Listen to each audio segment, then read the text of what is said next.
நம்ம நினச்சது நடக்கணும், ஆசைப்பட்டது கிடைக்கணுங்கிற ஆசை எல்லாத்துக்கும் இருக்கும். ஆனா, அதுக்கு முன்னாடி நம்ம அந்த ஆசைகள பத்தின ஒரு விதிமுறைகள நம்ம தெரிஞ்சுக்கணும். அதோட தன்மைகள நம்ம தெரிஞ்சுக்கணும். அது என்னன்னு பார்க்கலாம். சேனல சப்ஸ்கிரைப் பண்ணாதவங்க சப்ஸ்கிரைப் பண்ணிக்கோங்க. ஆசையில 2டே வகை தான். ஒண்ணு உயிர் உள்ளது, இன்னொன்னு உயிரற்றது.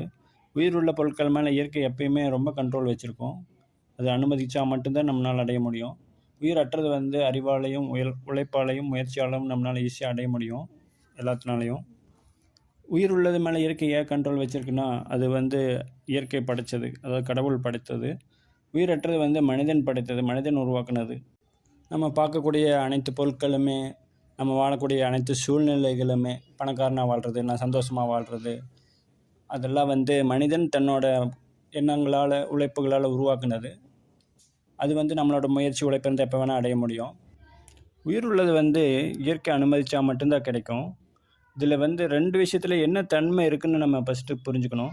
உயிரற்றது மேல ஆசைப்படுறதுங்கிறது ஒருவினை தன்மை உடையது. செயல் நம்மகிட்ட தான் நடக்கும். ஆப்போசிட் எப்பவுமே அமைதியா தான் இருக்கும்.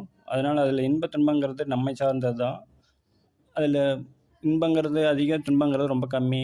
உயிர் உள்ளது வந்து இருவினை தன்மை உடையது. 2 பக்கமே செயல் நடக்கும். அந்த 2 பக்க செயல் வந்து ஒருமித்து நடந்தா மட்டும் தான் அந்த பொருள் நம்ம கூட இருக்கும். அது எதுவா இருந்தாலும். ஒரு பூனையோ, நாயோ வளர்க்குனா கூட அது நினைக்கணும், நம்ம கூட இருக்கணும் அப்படின்னு. அப்ப தான் அத வளர்க்க முடியும். இந்த மாரி உயிருள்ள பொருட்கள் ஆசைப்படுறதுங்கிறது நம்ம விதிமுறைக்கு அப்பாற்பட்டதா இருக்குது. அது எப்படி செயல்படுதுங்க நம்ம பல வீடியோல பார்க்கலாம். இந்த கான்செப்ட்ல நெறைய வீடியோ அப்லோட் பண்றேன். சேனல் சப்ஸ்கிரைப் பண்ணாதவங்க சப்ஸ்கிரைப் பண்ணிக்கோங்க.